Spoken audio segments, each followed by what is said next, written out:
Start हुआ हो यार। हाँ, तो is directly proportional to the number present. तो क्या दिया हुआ है एग्जामिनर में, मतलब dp by dt is directly proportional to the जिस मात्रा में हुआ है, मतलब कि है ना, इतना आता है ना समझ में। पहली लाइन आगे सबको समझ में। The rate of growth of population is proportional to the number present. If the population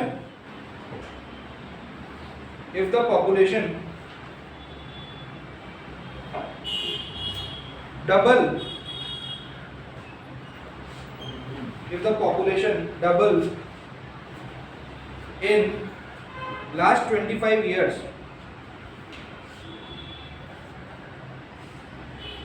if the population doubled in the last 25 years and the present population is 1 lakh, and the present population is 1 lakh, and the present population is 1 lakh,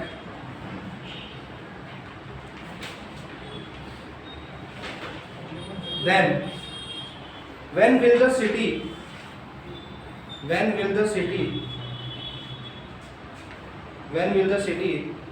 have population of 4 lakh? When will the city have the population of 4 lakh?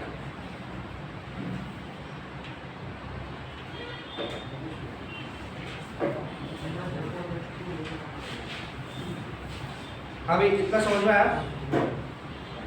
सवाल समझ में आया क्या? पढ़ो यार, बहुत कोई मामूली सवाल है, सवाल इतना कोई भारी नहीं है। उसने बोला यार पॉपुलेशन जो है, रेट ऑफ ग्रोथ जो है वो proportional to the number present है, और लास्ट 25 साल में पॉपुलेशन जो है वो डबल हुई है। तो और प्रेजेंट पॉपुलेशन दे रखी है हमें, आज की डेट में पॉपुलेशन कितनी है? 1 लाख। तो उसने बोला कि 4 लाख होने पर, 4 लाख जब पॉपुलेशन होगी तो कितना समय लग गया होगा, है ना। टी पूछा है मतलब एक तरीके से, है ना। तो ये चीज़ तो हमें पता ही है, dp बाई dt ये दे रखा है ना। अच्छा लिखो, देखो यहाँ से आगे करो, जितना आपने किया है वो तक तो वो तो कॉमन ही होगा, है ना। मतलब मैं अब डायरेक्ट लिख रहा हूँ ये e की power c into p e की पावर kt, ये आता है? अरे आता है ना। आपको डायरेक्ट लिखना है, सवाल आएगा तो आपको कैसे करना है जो मैंने बताया आपको कैसे करते हैं। प्रोपोर्शनलिटी साइन हटाएंगे, kp लिखेंगे, p को नीचे लाएंगे, log p होगा, p क्या हो जाएगा e की पावर। 5 स्टेप का काम है ये, जो मैं आपको बता चुका। तो ये आएगा हमारा, है ना। अब देखो, अब यहाँ पे देखो पॉपुलेशन जो है, पॉपुलेशन पहले एक सवाल देख लो सब। डबल्ड, पॉपुलेशन डबल्ड इन 25 years, है ना। And population doubled in 25 years and present population कितनी है हमारी आज की डेट में? प्रेजेंट पॉपुलेशन इज 1 लाख, है ना।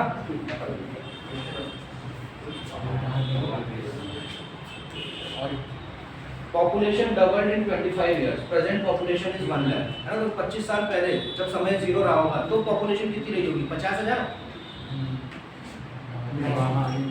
उल्टा सोचो ना एक बार यार। उसने बोला 25 साल के बाद पॉपुलेशन ये है, तो आज से 25 साल पहले कितनी हुई होगी जब समय 0 था? तो 50,000 हुई होगी क्या? ये जो लिखा हुआ है इसका बहुत बोल दिया, कुछ बहुत आसान बात बोल रहा हूँ यार। 25 साल के बाद उसने बोला 1 लाख पॉपुलेशन, तो 25 साल पहले जब समय 0 था तो कितनी रही होगी? 50,000। कैसे बोला ये मैंने? 50,000 दे रखा है ना कि डबल हुई 25 साल में। 25 साल पहले डबल हुई तो एक 50,000 होगी तभी, है ना। 10,000 लिखाएंगे, 1 लाख, है ना। ठीक है, इतना आया समझ में? तो क्या मैं ये चीज लिख के ऐसे लिख सकता हूँ? At t is equals to 0, at t is equals to 0 जब भी हम शुरुआत करेंगे ना इनके बाद, तो सबसे पहले किससे शुरुआत करेंगे? जब समय 0 रहा होगा, है ना। आज है, तो जब समय 0 रहा होगा तो पॉपुलेशन 25,000 रही होगी, है ना। गलती से अपन पहला ही क्वेश्चन बहुत अच्छा ले रहे हैं, 50,000, ठीक है ना। हाँ, तो at t is equals to 0 population is 50,000 डालते हैं यहाँ पर। तो यहाँ पे देखो at t is equals to 0 यानी 50,000 is equals to constant into e की पावर k इनटू 0। सही बात है ना। t की जगह 0 डाला, p की जगह 0 पे जो हिसाब था वो लिखा, तो उससे मुझे किसी भी चीज की पावर 0 मतलब 1 इंटू कॉन्स्टेंट मतलब कॉन्स्टेंट, तो कॉन्स्टेंट की वैल्यू 50,000 मिली। इतना आ गया समझ में? कहाँ डालते हैं ये 50,000? हाँ अब देखते हैं, तो ये हो गया P is equal to 50,000 into e की पावर KT। अब मेरे को बताओ यहाँ तक कोई दिक्कत है ना? सिर्फ एक ही थोड़ा सा जो हमको दिमाग पे जोर देना पड़ा वो ये पढ़ने के लिए, फिर उसने दिया 25 साल बाद की, आज से 25 साल बाद की स्थिति बताइए उसने मुझे, तो 25 साल पहले की स्थिति जब समय 0 था, है ना? तो वो समय जब 0 था तब ये आलम था हमारा, तो ये हो गया हमारा ये, ठीक है ना? इतना आ गया समझ में? ठीक। अच्छा ये लिखते चलो यार, एट डी इक्वल टू, फिर मैं बताऊंगा।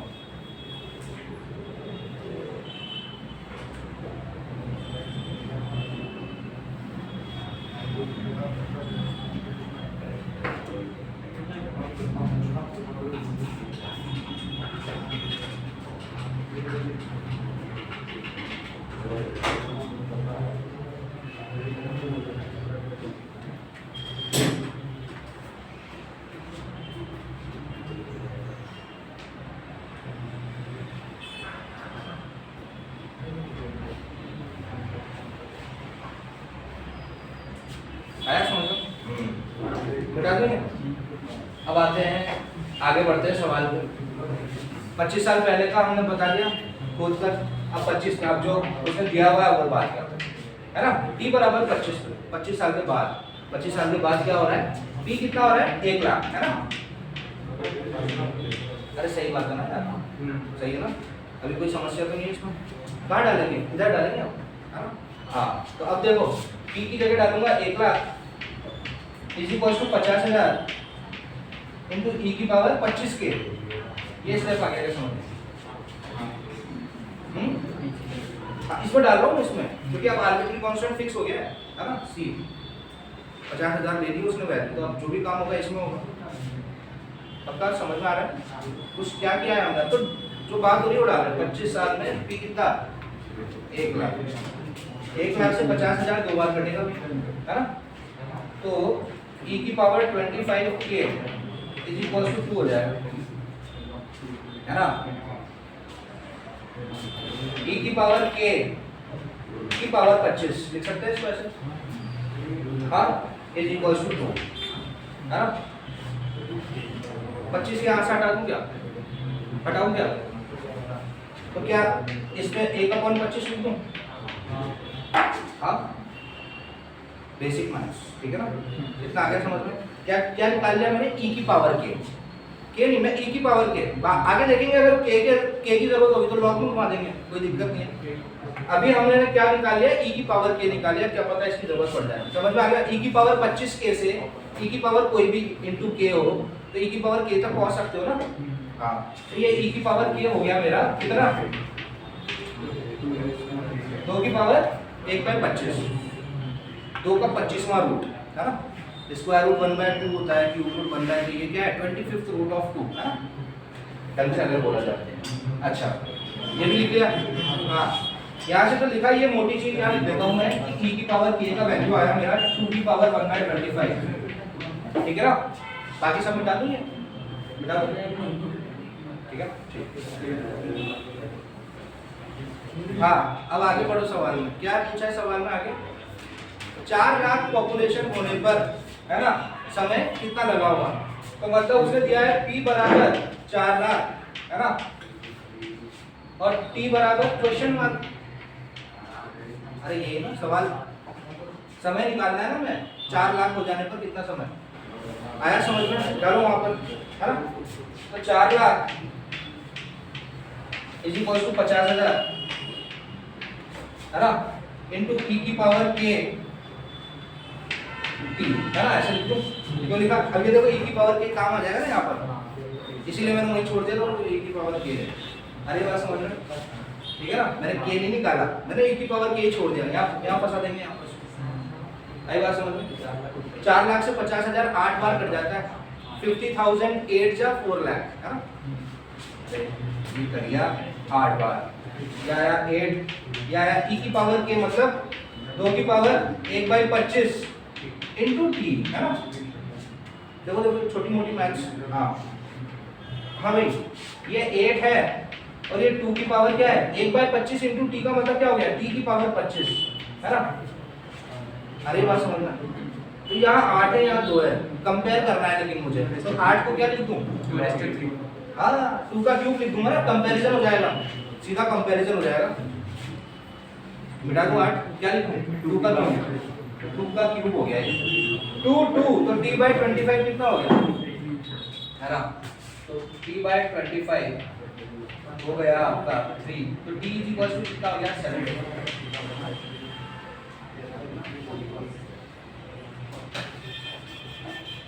अब ये बताओ मेरे को, 1 लाख थी 25 साल बाद, 25 साल बाद 1 लाख थी, तो 4 लाख होने में उसको कितना समय लगा 75 माइनस 25 50। सोचो सोचो सोचो, हम 25 के बाद की गए थे, हम सीधे 25 पे जम किए थे, ये तो पूरी कैलकुलेशन कितनी आई 75 की आई, है ना। लेकिन एक्चुअल 1 लाख से 4 लाख होने में कितना टाइम लगा, ये तो 0 से ये है 1 लाख से 4 लाख होने में कितना हुआ, ये आ रही है बात समझ में कि नहीं आ रही, नहीं आई पक्का। 1 लाख से 4 लाख होने में कितना समय लगेगा उसको 75 माइनस 25 यानी 50 years। The population will be 40, the population will be 4 lakh in 75 minus 25। आया ये समझ में,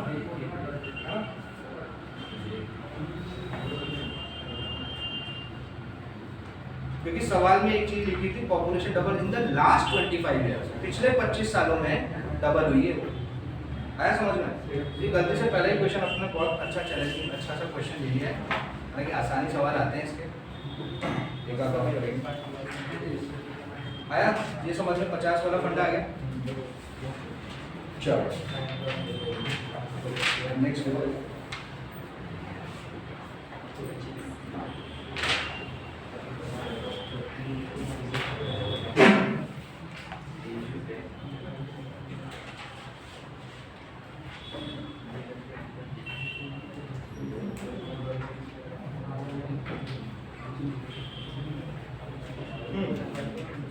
रेडियोएक्टिव एलिमेंट्स के बारे में क्या होता है, जैसे यूरेनियम वगैरह हो गया, समय के साथ साथ क्या होता है, जैसे जैसे समय बढ़ता है वो घटता जाता है। क्या आया समझ में, ठीक है। तो जैसे कि मान लीजिए कोई भी रेडियोएक्टिव एलिमेंट है, उसका मास m है ना, मास m है एट एनी इंस्टेंट t, तो dm/dt is directly proportional to m अगर मैं लिखूंगा, और ये जब प्रोपोर्शनैलिटी साइन हटाऊंगा तो नेगेटिव पे लिखूंगा यहाँ, है ना। ये मुझे क्या बता रहा है, टाइम इंक्रीजेस m डिक्रीजेस, ठीक है। आगे का काम आप कर सकते हो इधर उधर ले जाकर, है ना। इसकी कोई थ्योरी नहीं है, हम तो ग्रोथ से समझेंगे तो डीके भी समझ गए, ग्रोथ में समय के साथ बढ़ना, डीके में समय के साथ घटना, है ना। सिर्फ क्या खेल आएगा, ये नेगेटिव का खेल आएगा। क्वेश्चन के मीडियम से इसको कर लेते हैं, करो एक क्वेश्चन, मतलब लिखो find the half life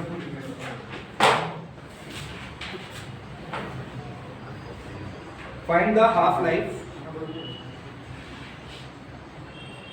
of uranium, find the half life of uranium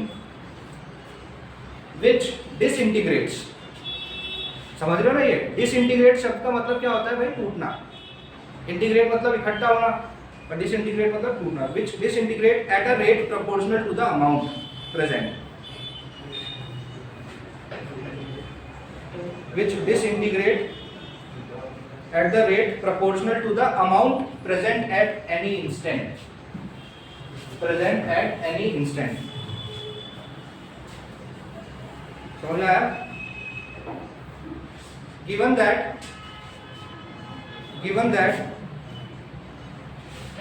that m1 and m2 grams of uranium, m1 and m2 small m2 grams of uranium are present at time t1 and t2 respectively। Small m1 small m2 grams of uranium are present at time t1 and t2 respectively, है ना। समझ में आ रहा है?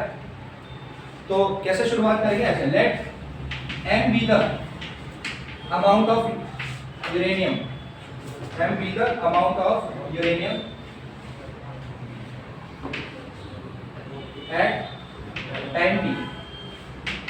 हाँ, ये पहली line तो लिखी दोगे ना सब, ठीक है ना? मान लिया m मात्रा में यूरेनियम का एक किसी क्षण पे किसी टाइम t पर है, तो dm by dt भाई क्या होगा? dm by dt is directly proportional to the number, वही दे रखा है, मास प्रेजेंट है ना, पहली लाइन ये which disintegrate at a rate proportional to the amount present, उसी रेट से वो डिसइंटीग्रेट हो रहा है जिस मात्रा में वो पाया जा रहा है। तो हमें पता है डिसइंटीग्रेट होना मतलब प्रोपोर्शनलिटी साइन जब मैं रिमूव करूंगा तो एक नेगेटिव कांस्टेंट आ जाएगा। इतना आया समझ में भाई? सेम प्रोसीजर करना है ना? इतना आ रहा है ना, समझ में तो आ रहा है? ठीक है, हाँ। तो भाई dm by m हो जाएगा, dm by m is equal to minus K dt, है ना? ठीक है, integrate both the side, dm by m का इंटीग्रेशन log m, ये हो जाएगा log m is equal to minus K T plus C हो जाएगा। तो फिर m क्या हो जाएगा? e की power minus K T plus सी, फिर मैं उसको अलग अलग करूंगा और फिर e की पावर c अपने आप में एक कांस्टेंट बन जाएगा। तो ये हो जाएगा m is equal to constant into e की पावर माइनस के टी,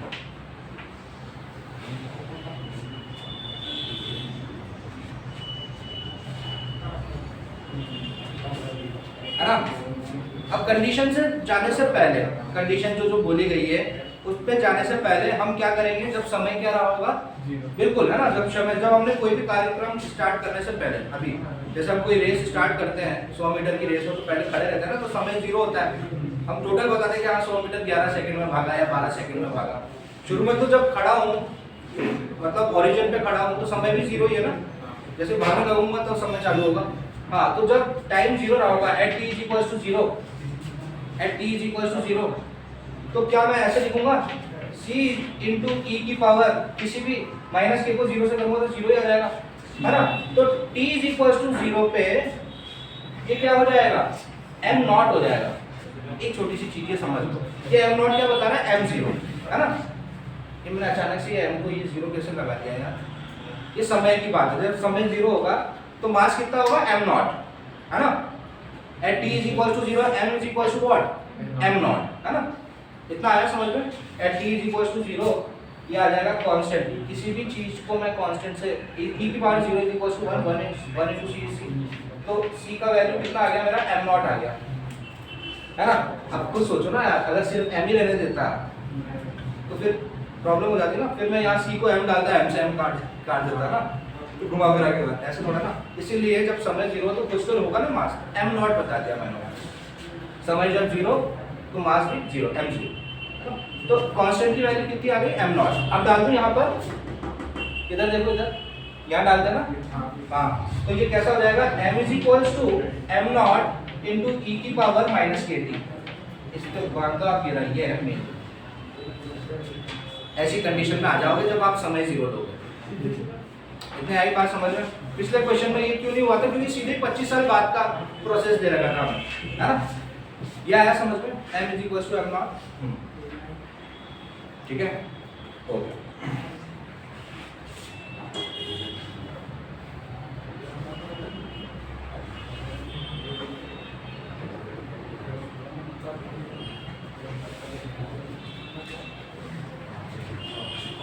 ठीक है ना? अब कंडीशंस लगाओ। हाँ, तो t1 पर कितना है? m1, t2 पर कितना है? m2। बनाओ इक्वेशन।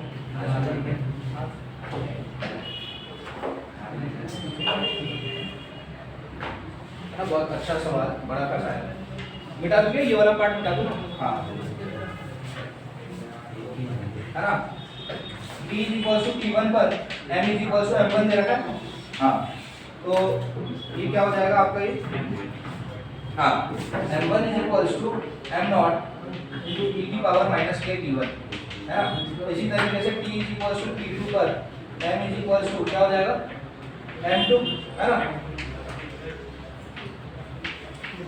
ये हो जाएगा m2 is equal to m naught into e की पावर माइनस के2। इतना आ रहा है समझ में, है ना। उसकी क्या पूछी है आपको, आधी जिंदगी, है ना, हाफ लाइफ, है ना। मतलब उसने पूछा है जब m क्या होगा, m नॉट बाय 2, ये समझ लो बस, है ना। आई बात समझ में, आधी जिंदगी, है ना, हाफ लाइफ। तो जब उसने बोला कि when m is equal to m naught, तो क्या हो जाएगा आगे, आप ये देखिए, अब बताइए क्या हो जाएगा। यहाँ से हमारे पास m1 आ गया, m2 आ गया, ठीक है ना। m के टर्म्स में m की जगह हमने m नॉट बाय 2 डाला, ठीक है।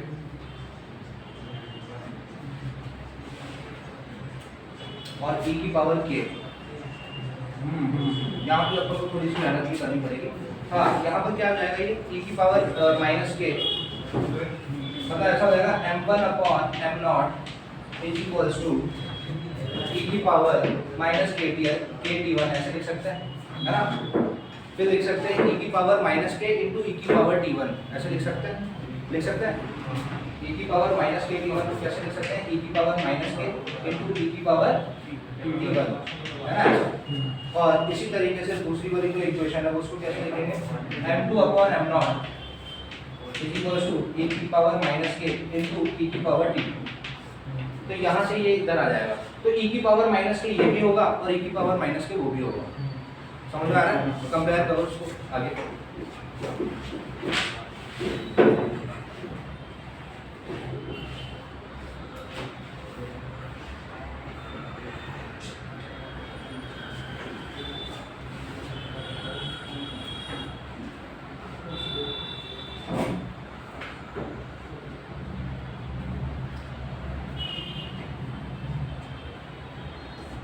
ये सब मिटा दूं, 11:30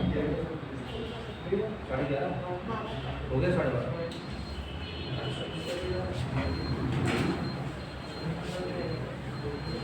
टाइम हो गया है। बाकी नेक्स्ट टाइम में करेंगे, 12:30 हो गया है, ठीक है ना। चलिए आप इसको कंप्लीट करना, मैं आपको एक हिंट दे देता हूँ। यहाँ से e की पावर माइनस के क्या आएगा आपका, m1 upon m naught into e की पावर t1, ऐसा आएगा।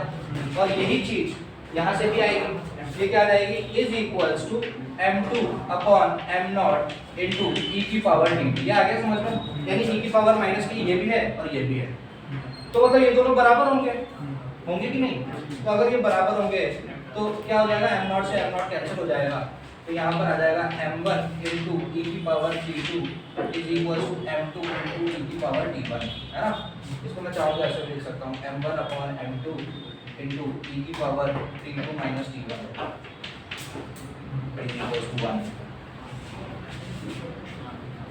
अरे m1 अपॉन m2 e की पावर t2 अपॉन e की पावर t1, पावर माइनस हो जाती है, हाँ। तो ये कंडीशन आ जाएगी आपके पास। अब आप उसमें डालो, ओरिजिनल इक्वेशन में डालना उसको m नॉट अपॉन 2, m की जगह क्या डालना है, m नॉट अपॉन 2, तो m नॉट उधर उधर भी गायब हो जाएगा, है ना। और आपको t निकालना है, वो आ जाएगा, ठीक है।